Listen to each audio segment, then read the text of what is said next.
Hey guys, it's Merce. I have a booktube channel called Harpies in the Trees. It's a horror booktube channel. So if you're into that, please check it out. But this is the second episode of the Back Cover podcast. So if you're watching on YouTube, hit subscribe, leave some comments, or if you're listening on Spotify or Amazon, please do give us a follow. This is the second episode, and I have a very special out-of-town guest with me today, Matthew Kirby.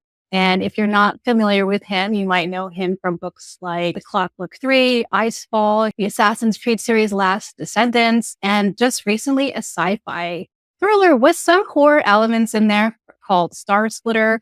And there's also another book he came out with this year for the IP, the Diablo game franchise, the Book of Prava, which is pretty exciting. Also, because I'm in New York, I'm really excited to say that I read that you are named as one of the New York Public Library's 100 books for reading and sharing, which I thought was pretty cool. But I know you from a wonderful book called A Taste for Monsters. And this is my introduction to you.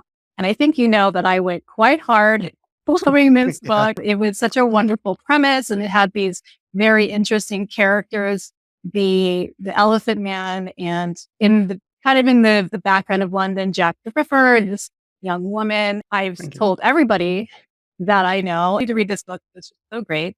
But this is how I know you. And I was also a member of your Patreon, so I got the Curbside Almanac for a while. You were doing those, but did you decide to take a break on those for a while? Yeah, there was, I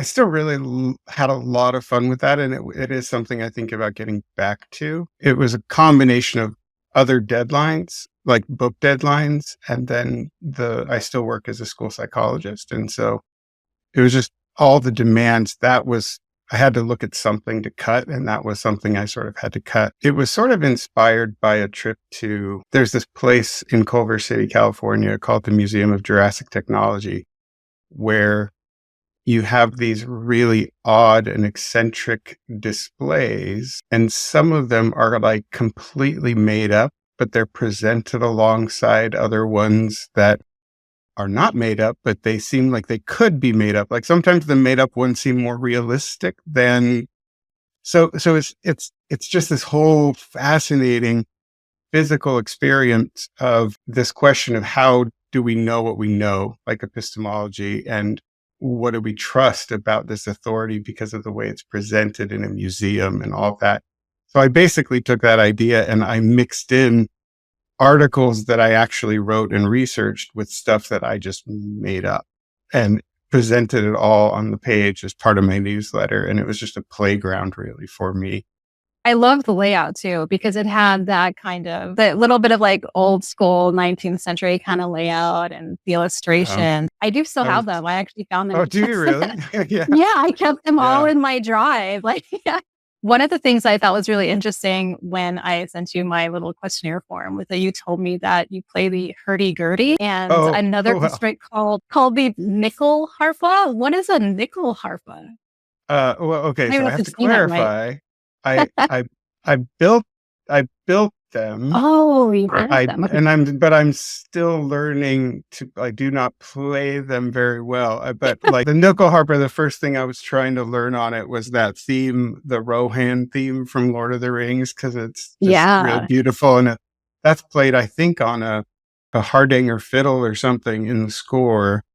But the nickel harpa lends itself to it. So the nickel harpa is a keyed instrument where it's bowed. You do bow it like a violin, but it's not up on your shoulder. It's too big for that. And you don't press your fingers on the strings. The tangents are on keys that you actually press, and it presses the tangent against the string to change the pitch. So this is the Hurdy Gurdy, and you can see the keys that the nickel harpa has similar keys. So this is the Hurdy Gurdy I make. And when you press the key, it presses it against the string. And you made that like from scratch, or was it a kit? So there's a company, there's a guy, it's a guy, he's Jap Brand is his name, and I believe he's in Sweden. And you can buy kits from him, but he has the plans that he makes available online. And so I just wanted another. I was looking for a new project because I'm always making something. I've always thought hurdy-gurdies were really cool. Like, so the way you play it, you crank this wheel and I won't really do it now because of the sound, but this wheel has rosin on it. And so as you crank the wheel, it turns it and vibrates the strings. And that's how it Oh, creates. right. It's sort of like the bow, but the bow is like the circular part that's turning. Oh, okay. I downloaded the plans for it, and then I joined a local makerspace and learned how to do the laser cutting on the wood.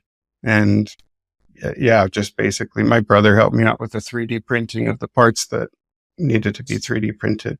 It's very generous of him to make the plans available for free. They're on Thingiverse. So if you Google Nerdy Gurdy, that is the name.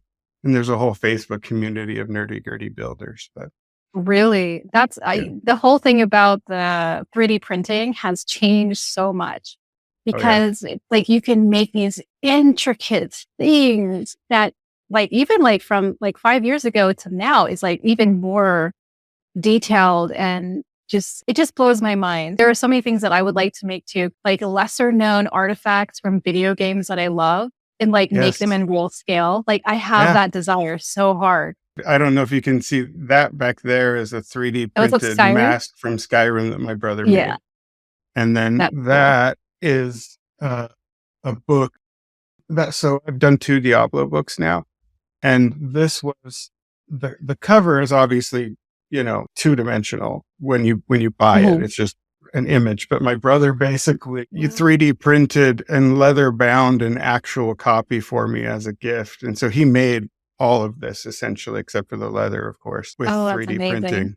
I love the glassy eye in the middle. That's so cool. He made that iris out of this kind of metallic crinkly paper that he cut into tiny little strips. Like it was he put a lot of time into it. It sounds like you guys really like crafting, huh? Sounds like we do a lot of stuff. Yeah. So I picked up an instrument sort of this year, which is what's that? It's the recorder. Oh, awesome. No, that is so cool. I'll show it to you. It's like I saw it at an antique shop and it was like $10. And it's just this really basic plastic recorder that you probably have kids learn on, Those always sound medieval to me. Like I want to make medieval music. Absolutely. And there is a few artists or musicians on TikTok, and I follow them. And I used to play the flute when I was a kid. So the fingering is similar. Yeah. So I'm just learning from their videos. I'm putting them on slow and just learning them, and I'm going to play them because my idea is that one day I'm going to go into the forest and just play my flute and see if I can get animals to come out. Like that's my whole concept. Yeah, totally. Are you like into more making them or playing them? What's more your... The dream is to play. The joy is to make. I really enjoy because writing for me, it used to fill kind of a solely creative, artistic, expressive kind of function. But then after it became something that I essentially did for a living, the function of writing changed a bit for me. I found that I kind of still needed that outlet. And so I began turning back to drawing that I used to do when I was when I was a kid. And I started taking on different projects, just making stuff that's just for me. It's not. Yeah. The joy for the self. Yeah, I get that too. Yeah. Like sometimes I used to be a musician and I was in a band for a while, and we what did you play? Not the guitar. Recorder. Okay, cool. I could have brought it in there, I guess, if I wanted to, because it was metal, but metal and medieval music kind of cross at times. And then after that was over, I was like, I don't know what to do with myself. So now I kind of like haven't really gone hard into making anything creative, but it is something that I'm missing from my life. It's that kind of joy of just creating for yourself. I also saw, I think it was on your website, that I think you've had your sister write your bio or something. Oh, yeah. It's so funny you mentioned that. I need to do something with my website because I literally don't even think about it. I don't know when the last time I went to it myself. Well, I went to it and she said something kind of interesting to me that I wanted to ask you about. And she said that when you were 14, you became very good at the piano, and you had a recital. And in the middle of the recital, you stood up and you said you quit, and that was it. What was happening then? I forgot she put that in there. Yeah, so that whole bio came. I didn't solicit that. She literally sent me that and said, "Your bio sucks. I wrote you a new one."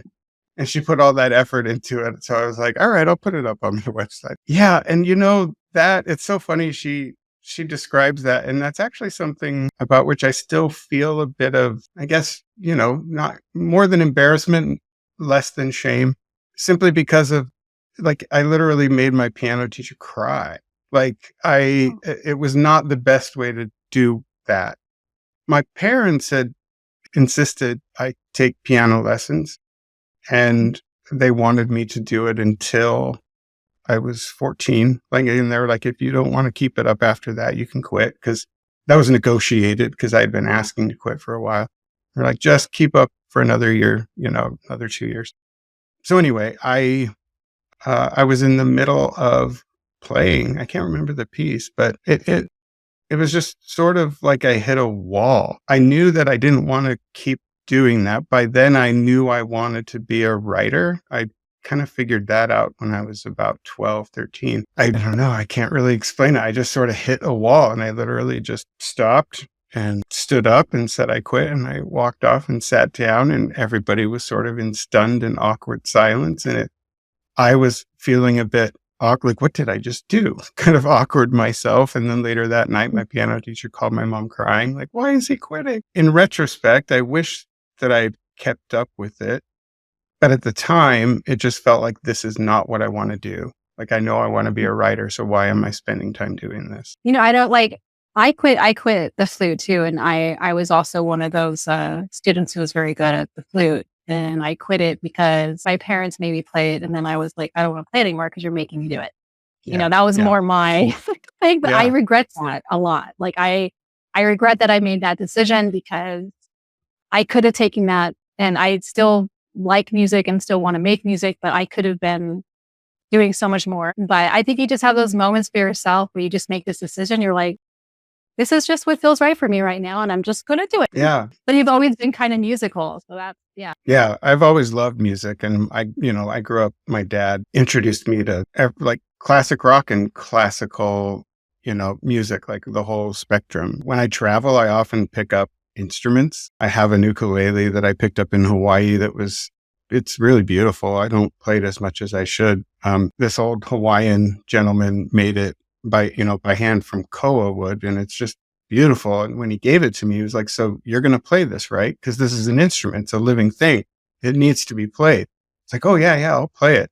And I feel guilty that I don't play it as often as he would probably like me to. I don't think it's dead. I don't think I've killed it, but it could be more alive. Your sister also mentioned that, I thought this was cute. You used to carry a long bow with you, and you would actually use a little cannon with real gunpowder. Was it like a real working little cannon? Yeah. So my uncle was doing some machining at the time for his job.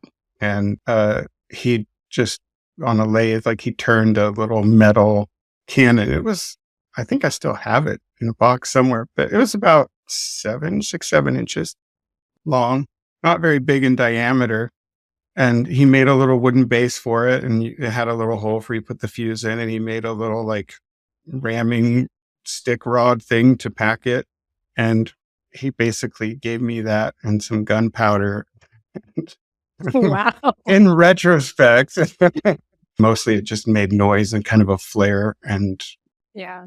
But that's so fun and exciting. No, like as a kid, of course. Like yeah. I did have a bow after the Kevin Costner Robin Hood came out. It was like, I want a bow. And so that's what I got one for Christmas one year. And yeah, I used to just take it out in the woods. This was when we were living in Maryland at the time, and we basically lived in the Blair Witch Woods. Like when I watched the Blair Witch Project, like I was so freaked out by it because it took me right back to creepy experiences that I had in the woods of my own childhood. Like it was really, because there's a lot of like the whole story that they didn't need to make up a story for the Blair Witch. There's so many stories of like the camp that I went to, the 6th grade camp when I was a kid.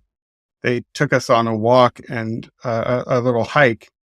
And there was like the ruined kind of foundations of some old cottage that was out in the middle of the woods. And then when we got back and we were around the fire, they told the story about these 3 witches that had lived in that house, and the village had like burned it to the ground with them inside it. And so now sometimes when you go out there at night, you can still see 3 lights out around the foundation, like those kinds of Oh, stories. wow. Yeah.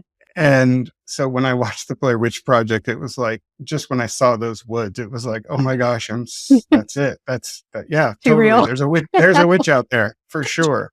One of the other things I wanted to talk to you about is the wizard pipe. Like you're talking about like a smoking pipe, right? Yeah, it's actually right. Yeah. Here. Yeah. Which I thought was really interesting because, it's very cool. There was a moment where me and my bandmates were smoking pipes, and I had a church warden pipe. Oh yeah. Yeah. And my drummer had a corn cob pipe. So do you actually smoke from the pipe, or do you just have it? I love the smell of the tobacco, that pipe tobacco. I'm still on the hunt for, so like if you've got a really good pipe tobacco that you really like the smell of, I need to get your recommendation, because I'm still on the hunt for one that I really like. It's not a habit, but I do typically, if there's any kind of Tolkien anniversary, birthday, Hobbit, like anything that's sort of like every once in a while there'll be like, it's like Tolkien reading day or it's Tolkien's birthday. And that's when I light it up and I read Lord of the Rings on my porch. That's awesome. The Hobbit is one of my favorite books. I've probably read it like 50 times. It's like one of these just really comforting, feel-good books, and it's short. So it's like you can just enjoy it quickly. Introductions to fantasy was my mom read The Hobbit to us when we were kids. Did you like the Hobbit movie? I try to bring as little expectation to film adaptations to begin with. Like I go in recognizing it's going to be different. It's not the same thing, and that's okay. The book is still there. Like it's not doing anything to harm the book that I love. So whatever they do with it, we'll just see. So I try and go in open, and nevertheless, I still came out somewhat disappointed. I liked the first one the best, I think, out of all of them. Mm-hmm. But I was just a little disappointed that I think mostly I wanted the interaction with the dragon to be more like the book, because what I loved about him, I forget his name. Smaug. Smaug, yeah. He was so like childish and funny. And I don't know, I liked the riddles. I liked the whole interaction between them. It was more playful. I don't know. I think it got too serious for me in the end. And I just wanted it to be more like the Hobbit, but I don't even think Bombadil was in it, and that's what I was really looking forward to as well. Yeah, he was he's such a fascinating figure. Tom Bombadil is, and intentionally so. Like even Tolkien, I believe, in some of his correspondence, basically said that there are mysteries in the world, and Tom Bombadil is one of those. Like not everything gets completely explained. The thing that, in retrospect, I am more disappointed by, as I've thought about it, when Tolkien was writing the end of The Hobbit, there's the Battle of the Five Armies, and he was sensitive to the fact that he was writing, unlike Lord of the Rings, he was intending The Hobbit to be for a younger audience, and having been through actual war himself, trench warfare, he was sensitive to exposing children to the horrors of war too early. And that's why in The Hobbit, Bilbo essentially gets knocked out and he misses the battle. It's over when he wakes up. And that was kind of Tolkien's clever way to get around that. Now Bilbo still sees the aftermath of it. Like some of these dwarves that he's been traveling with are now dead. But the film actually did a complete 180 on that. And if you watch the extended edition of the Battle of Five Armies, like it is a bloodbath. And it's almost exactly the opposite of what Tolkien intended when it came to The Hobbit. Now, when he wrote The Lord of the Rings, that was different. That was intended for an adult audience. But I do wonder how he would feel about Peter Jackson's choice to ground Bilbo in the middle of all of that violence when he made such a different choice in the writing of it. I felt like it was to kind of more align it with the Lord of the Ring franchise because they didn't make The Hobbit for kids, So I was like, Yep. okay. Yeah, I bet you're right. I bet it's exactly that he was trying to satisfy some audience expectations there for sure. But I went in with a lot of expectations, like I yeah, did. it's hard not to. Like, it really is Yeah. hard not to. This kind of touches on something that we were talking about briefly before the starting of the recording. And that's the difference between writing for kids and writing for adults. It's such an interesting thing because so much of it is market driven as opposed to driven by actual story. Like, when I have a story that I want to tell, I'm telling it the way the story to me needs to be told. So, for example, A Taste for Monsters, I knew going in, this is because all of my books until that point had been more middle grade, like for younger, like, starting about third grade up to sixth, seventh, eighth grade, and, whoever adults read them too. But when I was writing A Taste for Monsters, I just knew right away, this is not for younger kids. We're dealing with Jack the Ripper. We're dealing with a period of history where, and an area of the world where life was just treated so cheaply. And in order to tell the story the way it wanted to be told, I knew it was not going to be shelved in the children's section. And that's ultimately what guides me. And then essentially the publisher or the bookstore. Like, at one point, I believe there was some kind of, my second novel, Icefall, there was some question about where it would be shelved simply because of the age of the protagonist. Like, that was like the determining factor.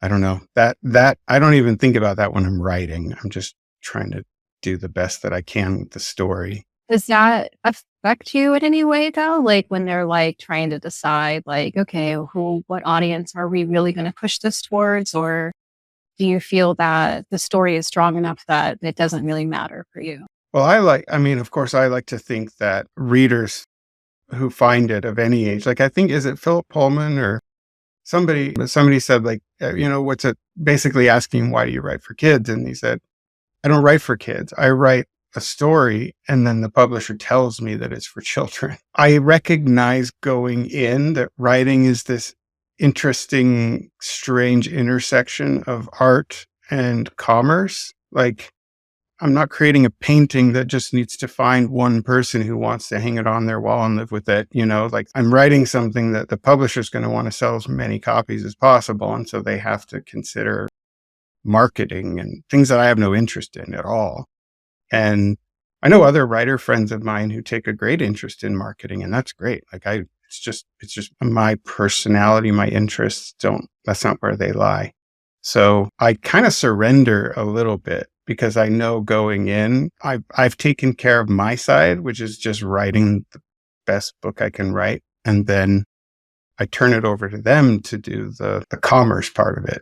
And if I didn't kind of have a surrender attitude, I think I might go a little crazy. If they come in too early and it makes me self-conscious about it, like if I think about the market and if I try to write a book that's going to fill some niche or chase some fad, those are the stories that don't work out well for me. They don't come easily. They don't feel like they're expressing anything deep from me. And they're ultimately not as satisfying to work on.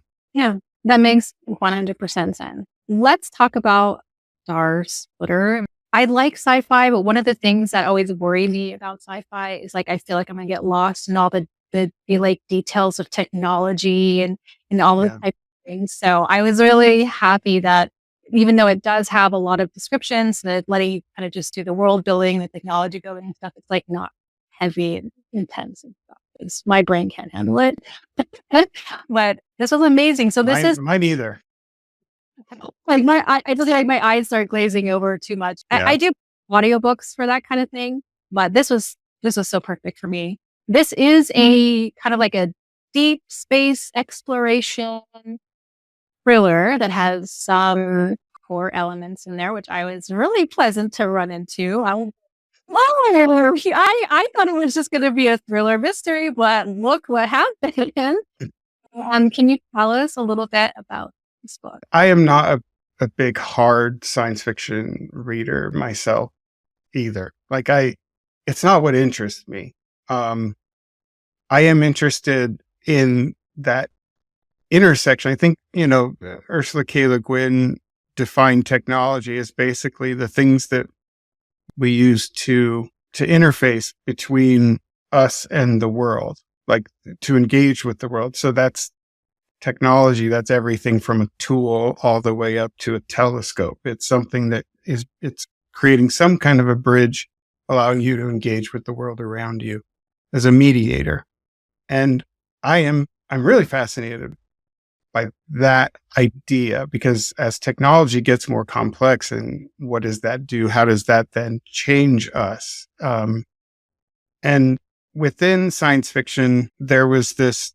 So Star Splitter came about because of an intersection and collision of several different elements. One of them was this idea within science fiction that's sometimes referred to as like the teleporter paradox or the teleporter. It's a trope within science fiction where, if you think of that, the paradox of Theseus's ship, where, the ship leaves port, and on its voyage, if every timber and every rope has been replaced, is it the same ship? So with teleportation, when people actually look at the hard science of it, they find it very unlikely that we will ever actually send the matter, simply because that theoretically even would cost way too much energy. It would just be kind of impossible. So more likely, we would send the data. So we would create a very high resolution scan, and then in some way we would rebuild that thing on the other side. And that's how a lot of the teleporters, I didn't even think about this until there's a couple of Star Trek episodes that kind of reveal that that's how their teleporter works. Like when you step into it, it's not sending you, it's like scanning you and scrambling you, but the data is stored in a buffer. Like in Star Trek, like you are actually you don't exist. Your data is there, and they can put you back together again from that, but it's not the same matter. It's not. So at any rate, when I was in college, I read this story by this science fiction author, James Patrick Kelly, which is why Jim Kelly is the name of a character in Star Splitter. It's called Think Like a Dinosaur, and it was a very haunting, it stuck with me, this haunting story about, how do humans cope with this idea that when you get into the scanner, it's going to obliterate your body. The body that you have now is gone. There is going to be a version of you that wakes up on the other side. And is that really you? That is a real mental leap to think of getting into that kind of teleporter. And that whole idea came together with my work as a school psychologist, because there are times where, and I will try not to get too emotional here, but there are times where I am sitting across from a kid who has gone through something horrific. I'm meeting with them because of the effects that horrific event is having on them. There are times where I cannot help but ask myself, who would you be if this hadn't happened to you? One of the great things about fantasy and science fiction and horror, anything with a speculative component to it, is it allows us to ask those kinds of questions in a way that's not available in realistic fiction. So I could take that question and I could use this idea of the teleporter to essentially put two versions of the same character together to see how they reconcile with one another. One version of this character been through something traumatic, and another version of that character who hasn't. And what does that mean? And so that's really where Star Splitter came from, was trying to explore that. I also wanted to write a thriller with some horror elements. I wanted to write something that had some scary, tense moments, and because I love Alien, and I love sort of Lovecraftian like cosmic horror, like that kind of thing. So, but a lot of times I find thrillers don't stay with me. Like it's a fun ride, but then you get off the Mm. ride and it's done.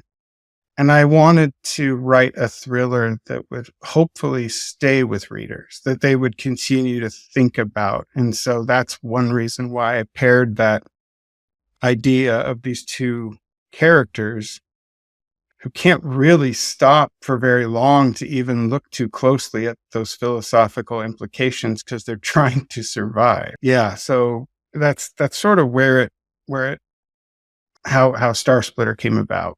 Yes. Yeah. So the premise of Star Splitter is we have this like young character, Jessica, who she gets teleported, scanned, and reprinted onto a ship to join her parents to do an expedition on a planet. And this is when things start to kind of go wrong. She wakes Like, up and like there's blood on the walls. There's like yeah, graves. She finds graves with names she doesn't even know. And then yeah, she sees a version of herself that yeah. has been through something. Right. And I thought that was like so interesting between the two of them because most of the time we're kind of with I guess second Jessica, we'll call her. She's kind of like wondering like what does first Jessica know? What's the difference? But we're the same person, but we're not, but we are, and these questions where they were really intriguing because she's trying to grapple with trying to survive in this environment that she didn't never thought she was going to end up in. And then dealing with this other character who is being a little secretive and, they're Hmm. trying to, it was just really creepy and eerie. And you feel very vulnerable with her. It was really enticing. I agree with the whole, like, I love thrillers and mysteries myself, but like once you solve it, you're like, oh, it was the husband, and you're like, all right, Right. you know? Yeah. Yeah. And this one has a lot of really interesting concepts that we'll kind of get into when I want to ask you a few fun questions to kind of contemplate some of these things Sure. in a minute. But yeah, it's a lot. It was really exciting that way, which I think is cool. And I think like just thinking about these concepts of identity in that sense is so wild because we probably won't be faced with that. Like not us, maybe our future generations might. I don't know. Space Yeah. travel seems like it's amping up pretty fast. In some ways, we all face it though, because and this I mean, again, this is sort of like, science fiction allows us to externalize what is for most people an internal drama. Like there's a quote by, was it Joan Didion? Someone, I can't remember who. The quote was that we should all remain on nodding terms with our previous selves. The previous version of you that you encounter, like if you pretend like you don't know that person, that's probably not reflective of a healthy kind of coherent identity. Likewise, if you're obsessed with your previous self, like if you run into them at a party and you're just like fawning all over your previous self, that's probably not healthy either. But being on nodding terms, like I see you, I acknowledge you, but that's not where we are anymore. Like we're two different people. And I think anytime we go through trauma, a large part of the healing is that question that we have to answer for ourselves, and we all have to answer it for ourselves, is like, who would I have been if this hadn't happened to me? And kind of letting go of that person in a way, but not necessarily abandoning, like it's more of an integration, which is kind of what I was conveying in Star Splitter, is like it's Mhm. moving towards some kind of integration, because I think when it comes to the constellation that we all are of our previous selves, our past selves, our alternate selves, the people we wish we were, like all of that is still part of us, and we have to reconcile all of that. Yeah, that's really interesting because I had a very traumatic childhood. And so one of the things that I've worked with my therapist is basically like, because I would always be like, well, who would I be if my parents hadn't XYZ? And sometimes Mm, that would make me very sad because I was like, maybe I'd be happier, maybe I'd be more successful, like all these things. And then it starts kind of creating a little bit of a black hole that I keep falling into. What if, what if, what if? And then I had right. this really amazing therapist who's like, kind of talking about integration in a sense, where she's like, you just need to embrace that girl and bring her with you, and I Yeah. was like, oh, it's so cheesy, and then when we did the work together, I was like, it was emotional. It was so emotional. And I'm not like that kind of person really, because I think for me, like that child version of me, I was like sort of pushing away because I had so much shame and like hate for that person because I felt so ugly and like whatever, right? I had all these feelings. But then when I was able to say like, hey, it's gonna be okay. We're gonna do this together. We're gonna be all right. And it sounds cheesy, but it No, worked doesn't sound better. cheesy. It doesn't sound cheesy to me at all. I think everyone on some level can identify with that. Some people more so than others. Like the traumatic events of my life were more later in life, in adulthood. But I was coming at it from a similar thing, like looking at choices, you know, that I made and where I ended up because of it. And somehow trying to, spending time wishing that you could go back Yeah. and change it, but then also recognizing that you can't, and that's okay too. Like you can, you mentioned that you played in a metal band. Are you a Tool fan? Yeah. They've got this song, Jimmy, that you ought to go back and listen to, where Maynard, because his name, Maynard is a nickname, but Maynard James Keenan, like when he was a kid, he was Jimmy. Like, and it's a song that is about this mythopoetic journey back to his 11-year-old self when something traumatic happened to him. And there is so much power in that, like embracing that kid. And that is what that's really what Star Splitter for me is all about. So because we're talking about all of this, let me jump into these questions because we could share both our thoughts on them, but because we're Sure. already in this kind of conversation.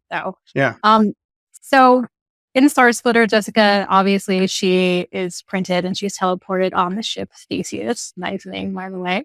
Um, and, and she finds herself confronted with an older version of herself, but it's only like 2 weeks. So how would you react if that was you? Like what would your initial reaction to that be?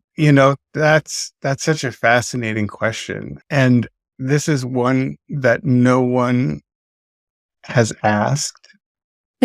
And it's not something I even thought about when I was writing the book, because when I was writing the book, it was through Jessica.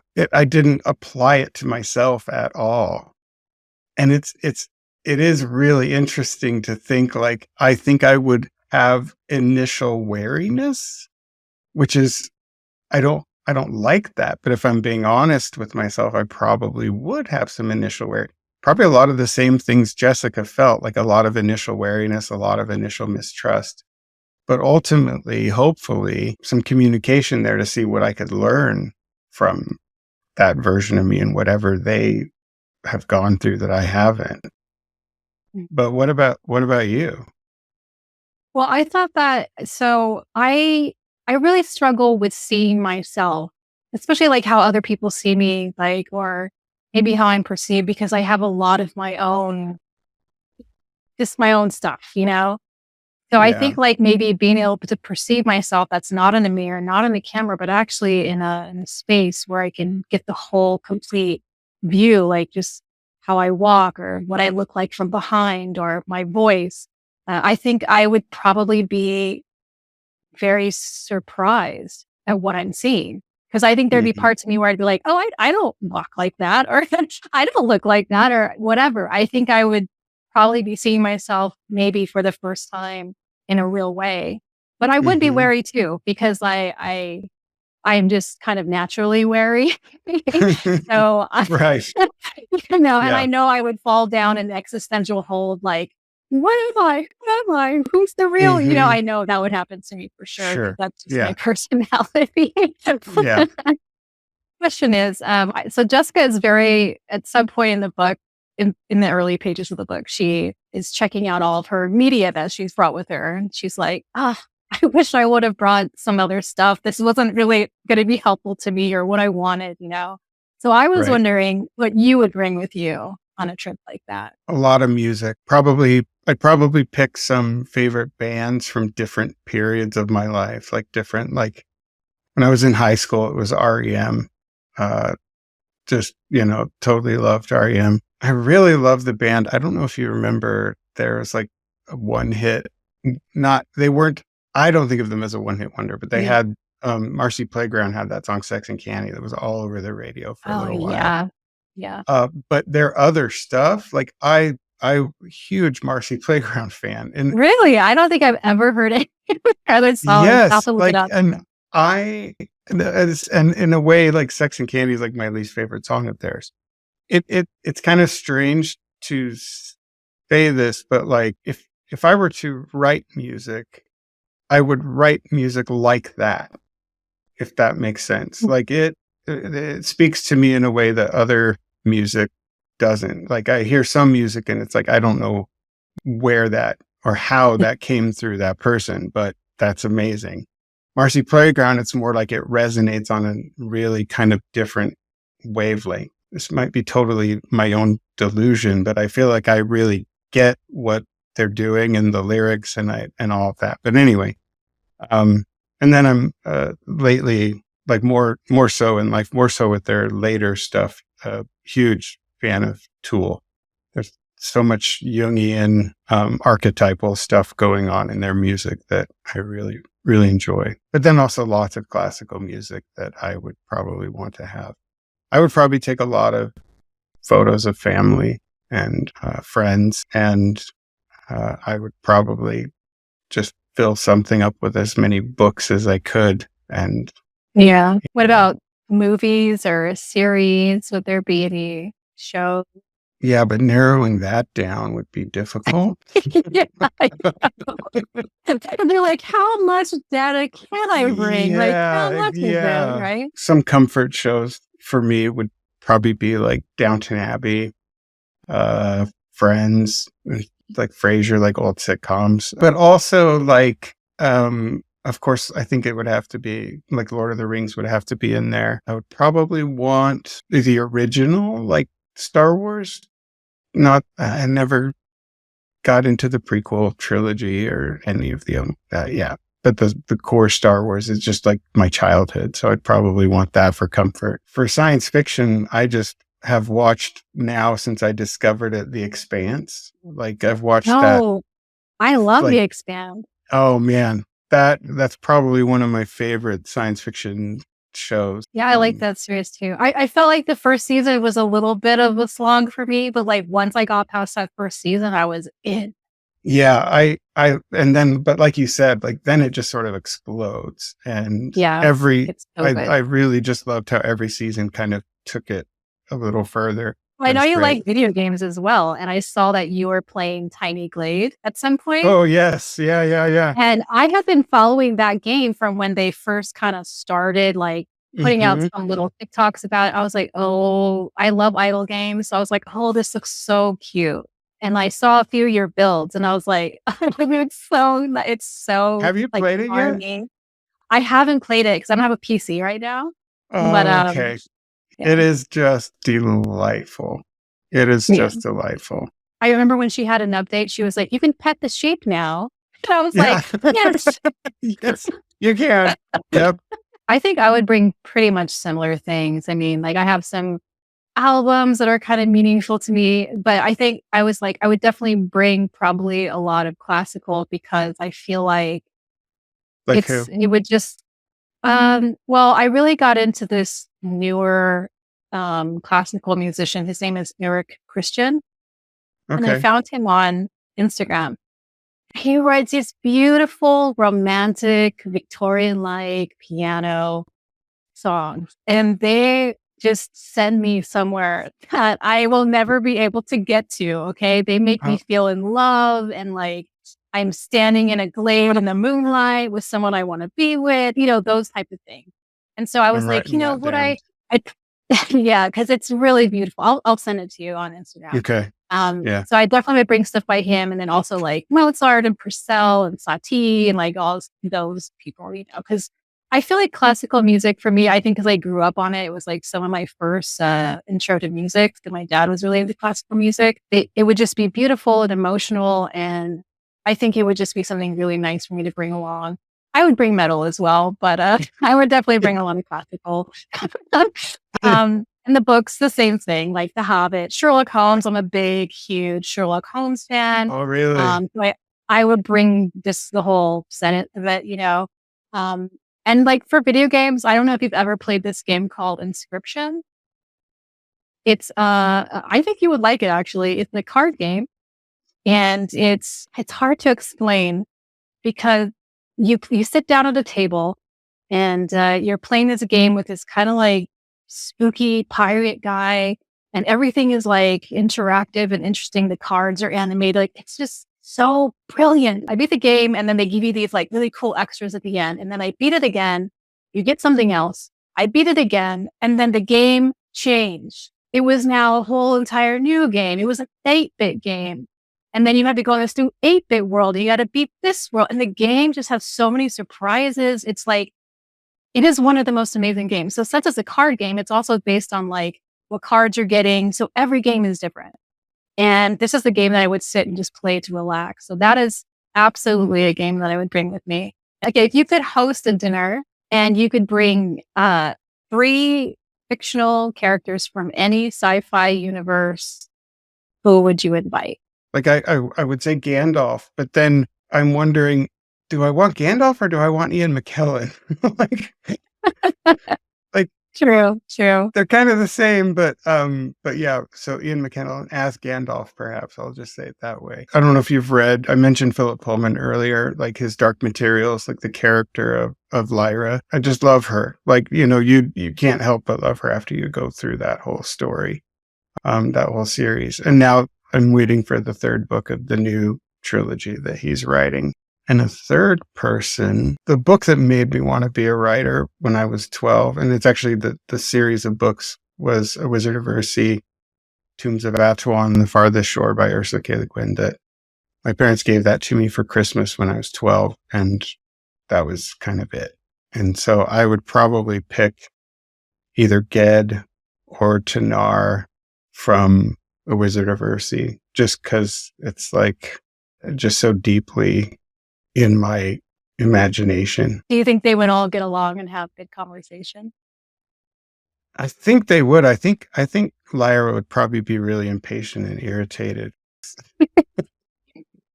But yeah, I think Gandalf and Ged would probably have a lot to talk about, and I would be content to just sit back and listen to that conversation. What about have you ever answered that question? Like Yeah. So I love the Umbrella Academy. So I definitely would like to bring Klaus Hargreaves. His character is like this character who can speak to the dead. So obviously I'm into that.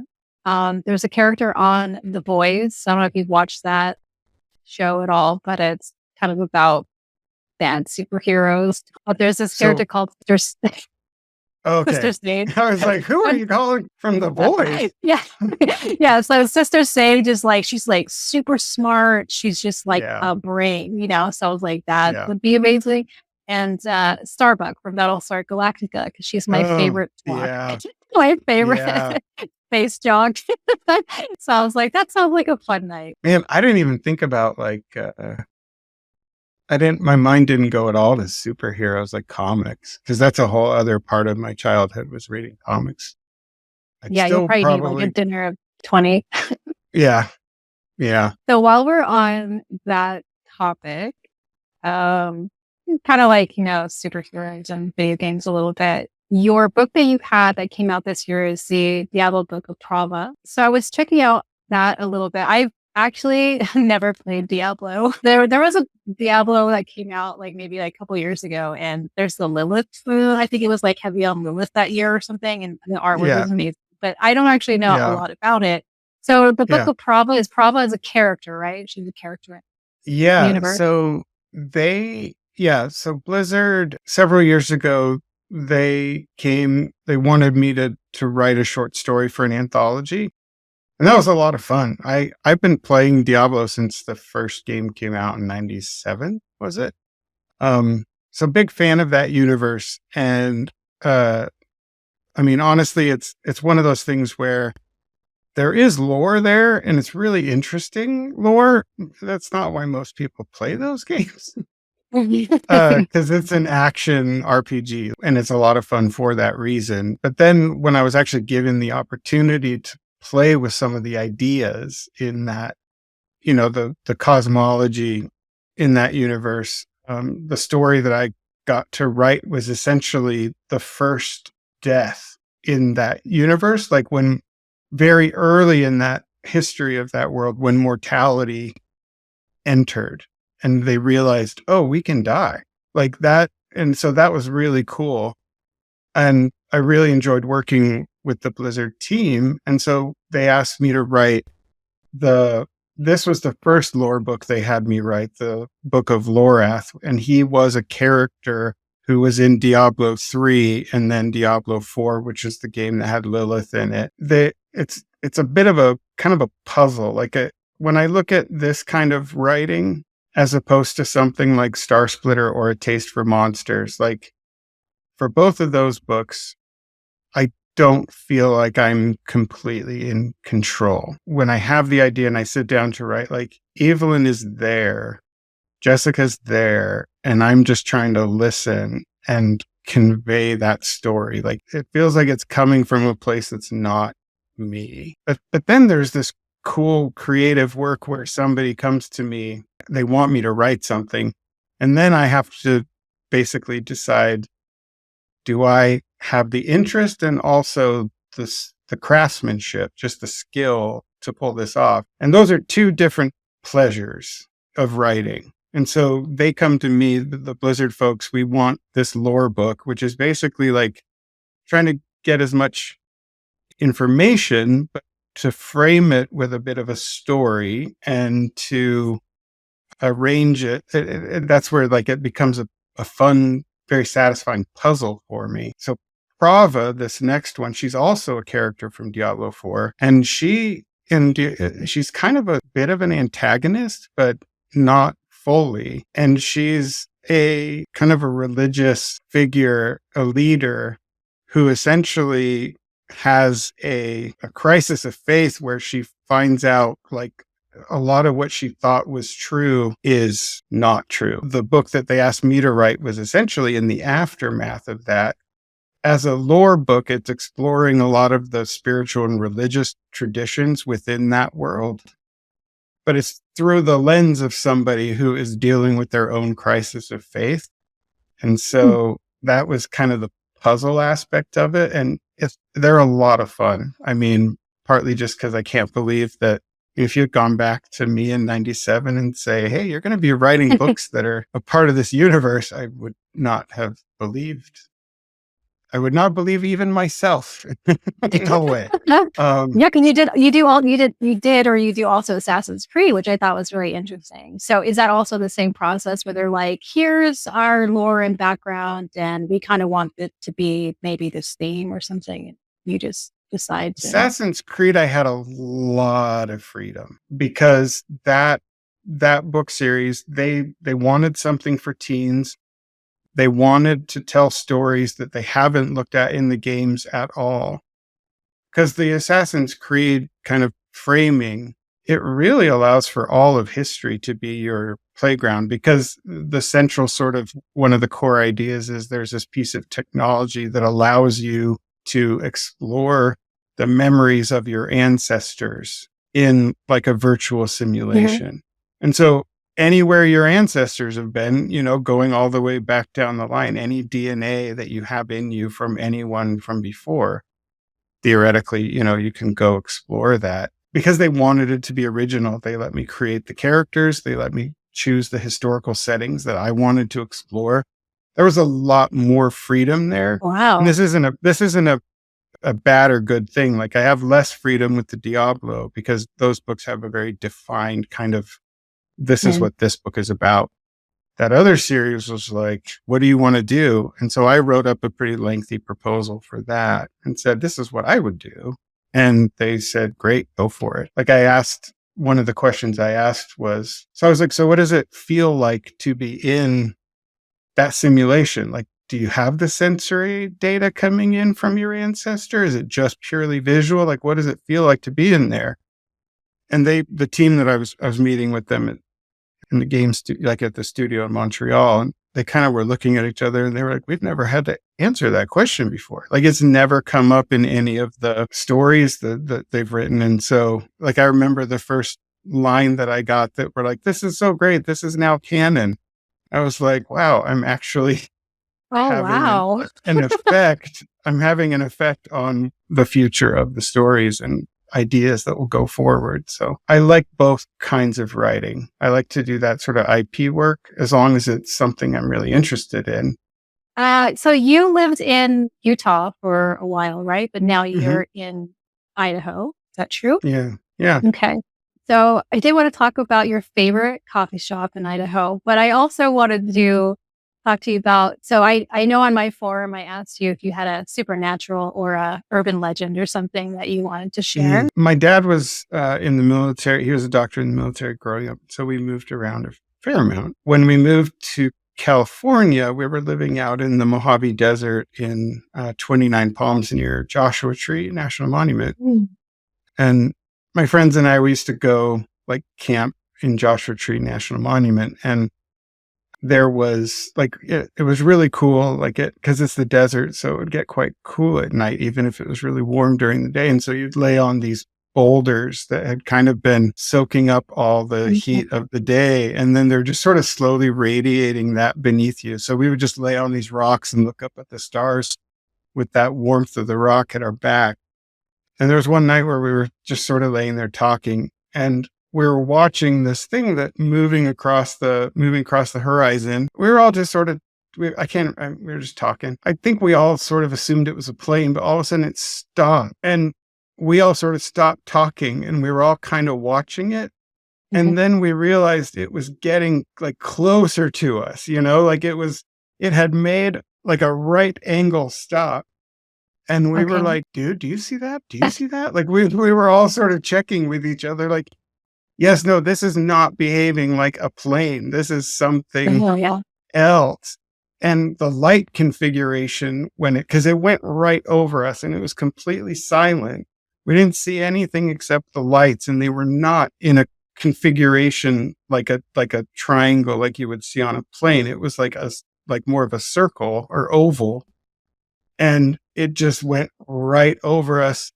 And it seemed like it seemed low, but we couldn't hear anything, and it was dark. And so and the silhouette wasn't even clear. It was just those lights, and it just went and it was gone.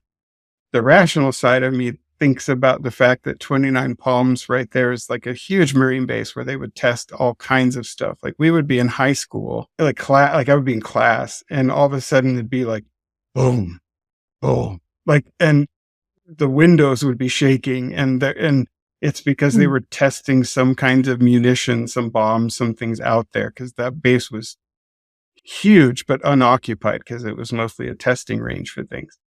And Wow. I assume they also tested aerial stuff. So I tend to think that's probably what it was. That's wild. So how far above you do you think it was? It felt like it was low, but not so low that we could make any details except for those, like the lights that, yeah.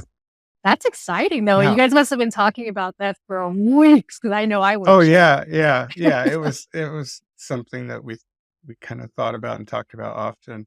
I haven't actually talked to any of those guys in quite a while. I wonder how because you know how memory is so funny. Yeah.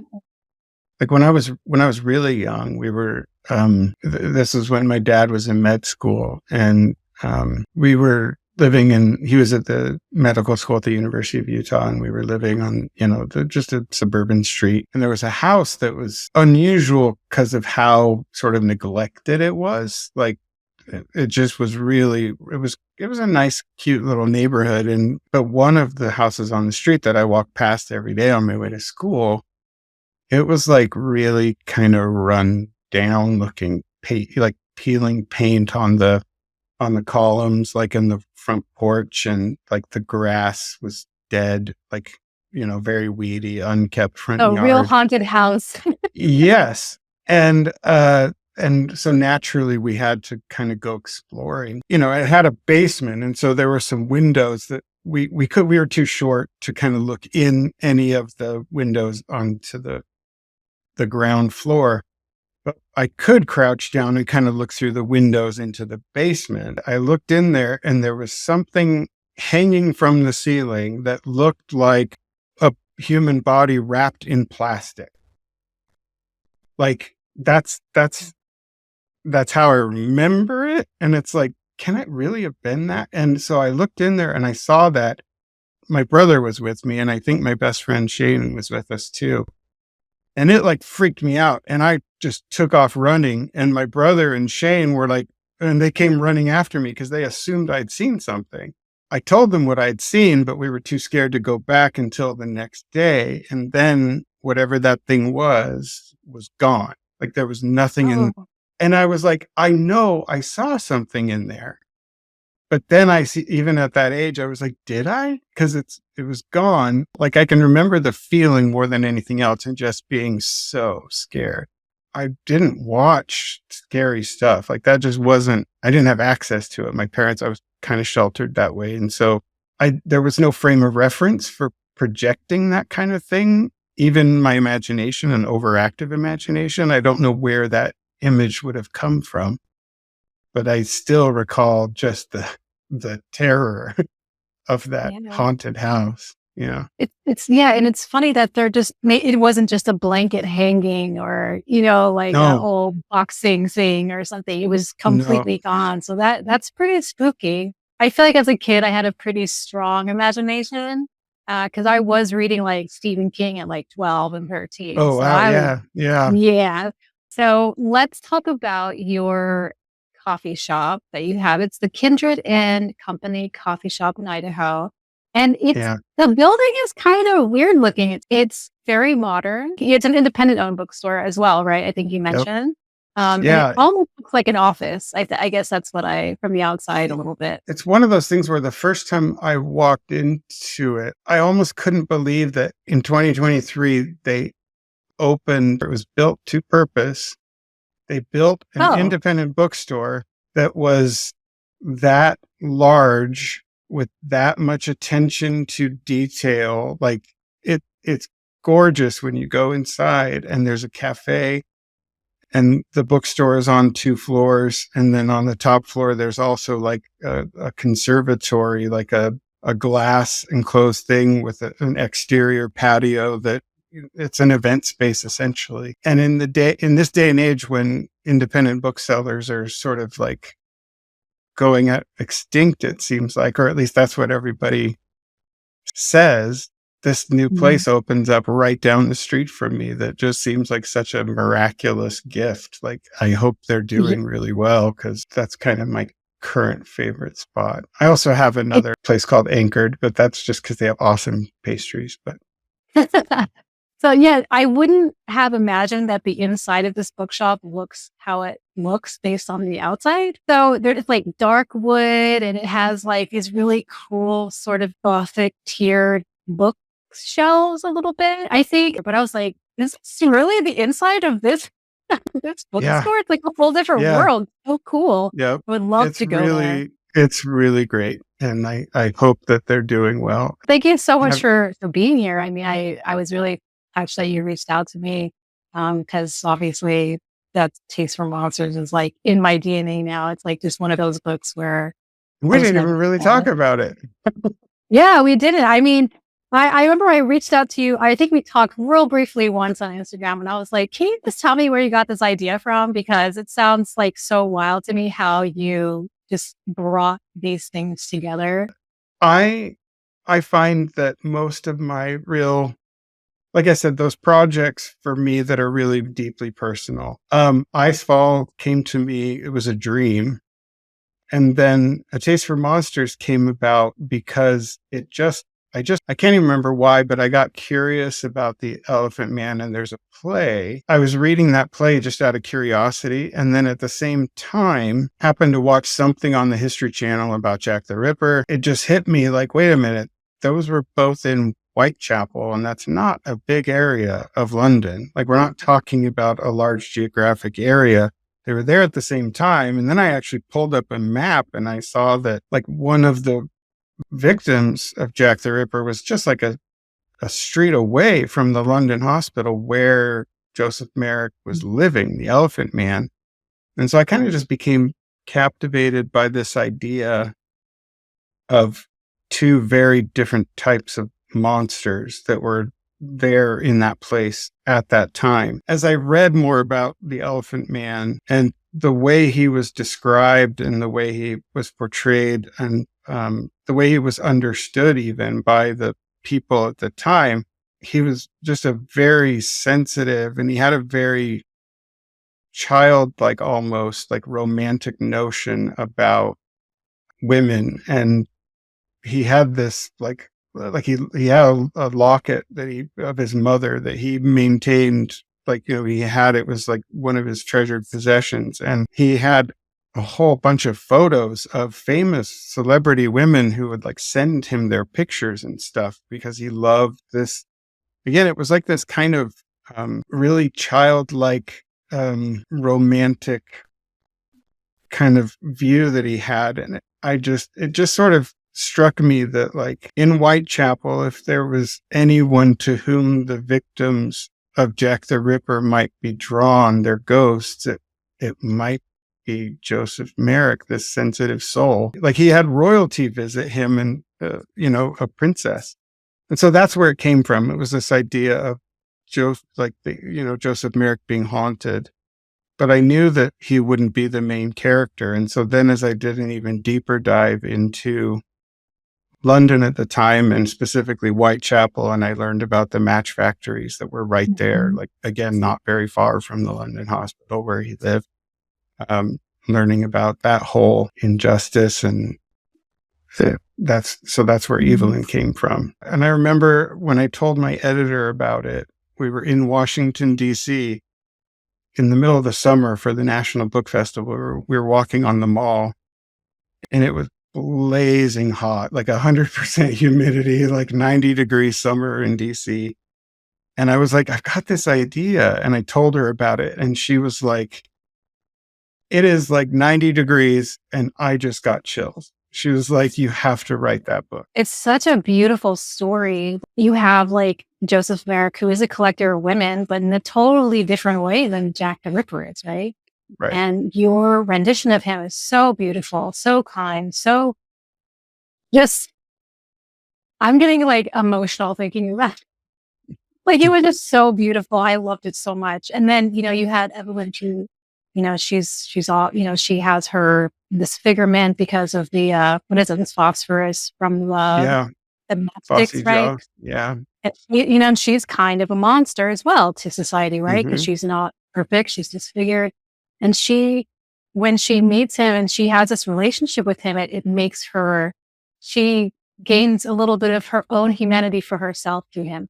And it was just a lovely story. And I also like that, the whole Jack the Ripper, like, he's really in the background, kind of like that character. Yeah. But it's this ominous kind of thing that's happening and they're dealing with it. That changed. Like, when I first started writing the book, I thought it was going to be more of a horror.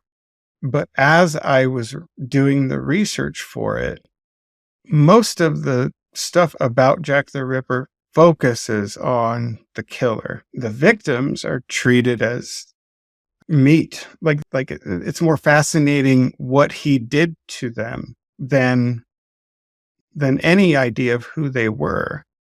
And so I started trying to figure out, like, no, who were these women? And, really surprised to discover some of them had kids, like some of them had been married. And then it just really changed for me. And I remember reading one of the fortunate aspects about writing this book is how much research has been done about Jack the Ripper and how much of it is freely available. Casebook.org. It's a website where you can go and, like, they've digitized and transcribed like all the newspapers from the time. It was reported around the world. And so I was kind of going through like old newspapers, and I remember this one really chilling letter to the editor that basically said, because Jack the Ripper was targeting, it seemed to be that mostly targeting sex workers, the writer, this particular woman, had written in that maybe we ought to just let the killer do their work, because sometimes a violent disease requires a violent remedy. And that was horrifying. Like, that's real horror. And so for me, it was like, it changed the book, because I wanted to treat Jack the Ripper as the symptom for a society that, like I said, treated life so cheaply. Like, another kind of chilling moment was when I read about how in the markets in Whitechapel in London, you could buy, like a parent could buy a bird, like a canary on a string, as a toy for the child, not as a pet, not to be taken home, just a bird on a string to do what with?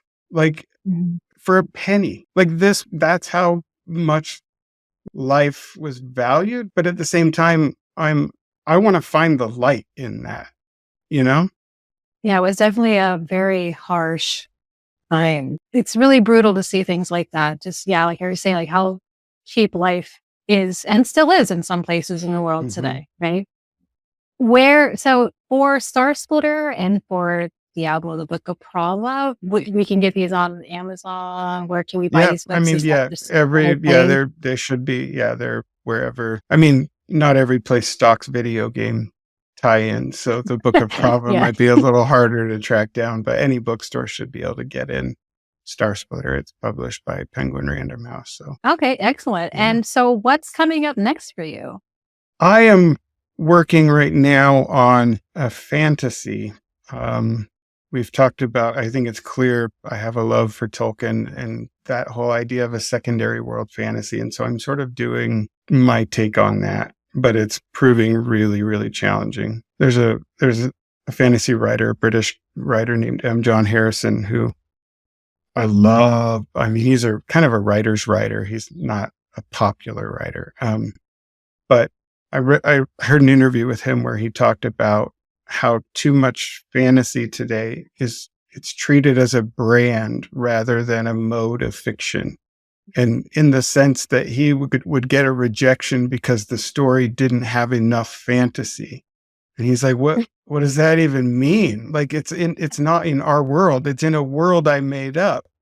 But he realized, it doesn't have any of the brand markers. It doesn't have dragons. It doesn't have elves. It doesn't have, you know what I mean? Like, and that then became kind of my, that's my true north for this particular project, is like mode of fiction, not brand.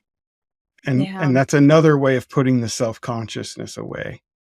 I'm not trying to be conscious of what the market and the genre and the brand call for. I am just trying to be true to this story. So it's been a lot of fun, very challenging, but that's what I'm currently working on. Well, that's exciting. I can't wait for it to come out, because I'll definitely get it and read it. I enjoyed Star Splitter so much. Like, thank you. It has a lot of food for thought, which is what I like about sci-fi the most. It's one of these books that I think would be perfect for a book club, because I think you could talk about these concepts for hours. Like, it's really, really cool. I appreciate that. And it's very gratifying that you enjoyed it. Thank you so much for being here. I mean, thank you for having me. Yeah, it's been an amazing conversation. It was really great. It's been almost like 2 hours we've been talking. Oh wow, yeah. See, that's flown by too. Wow. Yeah. So for everyone watching or listening, thank you for watching and listening. And please check out Star Splitter. Please check out the Diablo Book of Prava. And if you want to follow Matthew Kirby on his writing journey, just whatever, you can follow Matt Kirby on Instagram, or his website, which one day he's going to update. One day I'm going to do something about it. Yeah. So I will see you guys next month with another author interview. You you guys have any suggestions for an author, or you want to be interviewed, you just have to be a horror writer or a thriller or mystery writer who's on the East Coast, or maybe you'll be a out of town guest, just hit me up on Instagram and Harpies and Trade. Thank you so much.